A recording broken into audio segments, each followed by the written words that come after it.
Olá, amigos do Graça e Salvação, tudo bem? A reflexão de hoje tem como título Como se alcança o perdão. Esta reflexão se encontra no livro Parábolas de Jesus, na página 243. Uma certa vez, Pedro se aproximou de Jesus e indagou a Jesus quantas vezes se deveria perdoar, se seria 7. Interessante que naquela época de Cristo, os rabinos estendiam o número do perdão até 3 vezes. Quando alguém errava, pecava contra eles mais de 3 vezes, eles já não perdoavam mais. E Pedro, então, como um conhecedor das Escrituras, como alguém que seguia os ensinamentos de Cristo, quis estender este número até 7, quem sabe talvez por 7 ser o número da perfeição.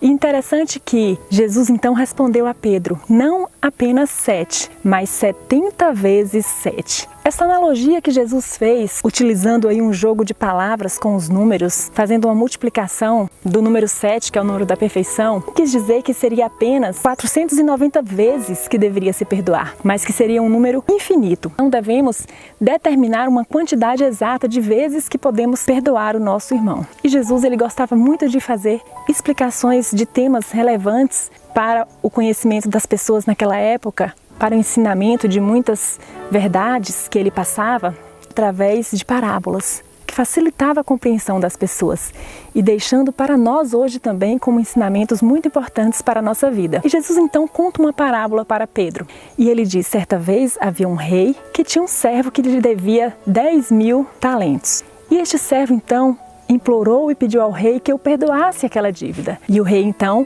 o perdoou. Para que aquele servo pagasse aquela dívida, ele deveria ser vendido toda a sua família como escravo.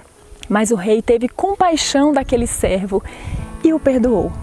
E então conta-se a parábola que aquele servo, ao sair dali, ele então encontrou um conservo que lhe devia 100 dinheiros. Um valor muito irrelevante em relação ao que aquele homem devia ao rei e foi perdoado pelo rei. E então, aquele conservo daquele homem implorou e pediu a ele que perdoasse a sua dívida. E ele não perdoou. Prendeu aquele homem e disse que ele deveria pagar tudo quanto devia. Queridos, o rei então ficou sabendo do que aquele homem fez. E ele então tirou o perdão que havia lhe dado. Prendeu aquele homem para que ele pagasse também toda a sua dívida, que era muito maior do que a dívida que ele não perdoou. Esta parábola de Cristo nos traz uma lição muito importante. Este rei representa Jesus.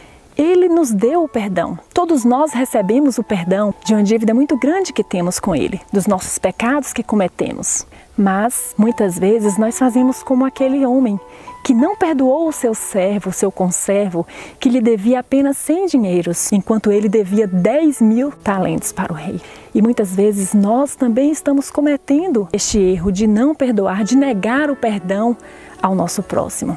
Eu gostaria de deixar um texto da Palavra de Deus que se encontra no livro de São Mateus, capítulo 10, versículo 8, que diz assim: de graça recebestes, diz Cristo, de graça dai. Nós recebemos o perdão de Deus de graça, queridos.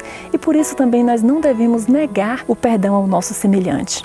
Se você tem ainda um rancor no seu coração de alguma coisa que um amigo seu, ou quem sabe o seu cônjuge, ou quem sabe talvez o seu pai, a sua mãe, ou seu irmão, ou um irmão da sua igreja, ou um vizinho ou um amigo lhe fez um mal, você não conseguiu perdoar, você não conseguiu tirar do seu coração essa mágoa, eu quero pedir a você hoje que dê o perdão a esta pessoa. Dê de graça este perdão, assim como você também recebeu o perdão de Cristo.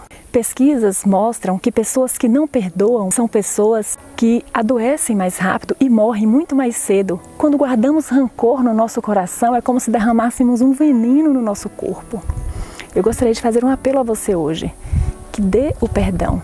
Tire toda a mágoa, todo o rancor que você tem no seu coração por algo que alguém te fez. Você não conseguiu perdoar esta pessoa ainda. Veja o que diz o ensinamento de Cristo. De graça recebei e de graça dai o perdão.